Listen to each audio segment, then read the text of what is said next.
Hi everyone, today's story is Duncan by Thomas and Friends. Rusty, Renus and Scarlouis were helping Duncan with an important job at the Incline Railway. They enjoyed working there. They liked the clever way the loaded trucks rolled down the incline, pulling the empty trucks up. Duncan didn't like working at the Incline Railway. He was always in a hurry. That made him careless and got himself into lots of trouble. Rusty hoped Duncan would stay out of trouble today.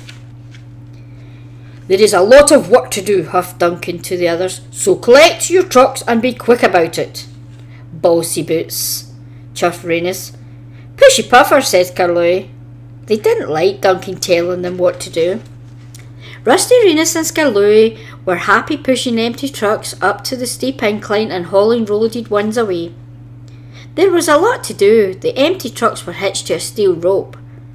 Loaded trucks at the top of the incline were hitched to the other end of the rope.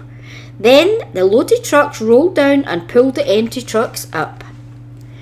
Duncan wanted everyone to work faster. "You're slow as snails," he grumbled. "We're proper engines," Rusty huffed crossly. "We follow the rules." "We can't send up more than 4 trucks at a time," chuffed Renus. "I'll show you how fast a really useful engine can work," said Duncan impatiently. He banged one truck into another and then another. Soon Duncan had a row of trucks. "Nothing to it," he boasted to Rusty. "Those trucks will pay you back," warned Rusty. "Trucks don't like to be banged and shoved." "I can handle trucks," cried Duncan. Rusty could see Duncan was not going to listen. He trundled away with his trucks full of slate. Duncan was so impatient he became even more careless. "I'll show that smelly diesel and those lazy steamers," he said to his driver. Duncan didn't notice his chain was tangled in the coupling of the truck in front of him. Suddenly he was being pulled up the track by the empty trucks.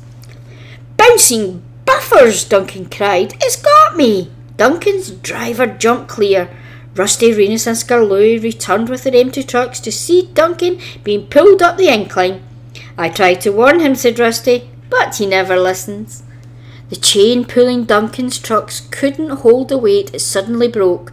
Duncan whizzed backwards down the incline. "Help!" he yelped. "I can't see where I'm going." He was heading straight for the buffers. Bang! Duncan crashed through the buffers and landed in the muddy mine pond. "Glug, glug, glug," he said. "Gluggle, gluggle, glug."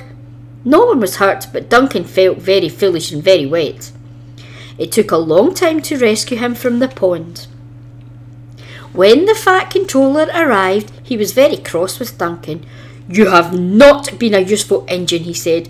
"You have caused confusion and delay, and you owe these engines an apology." "I'm sorry," Duncan said to Rusty, Renus and Scarlouis. "Once you have been repaired," the Fat Controller said, "you will work here alone until you learn to be patient and careful." "Yes, sir," said Duncan. He didn't want to fall into the mine pond again. Thank you for listening, and remember to subscribe to the channel for more great stories.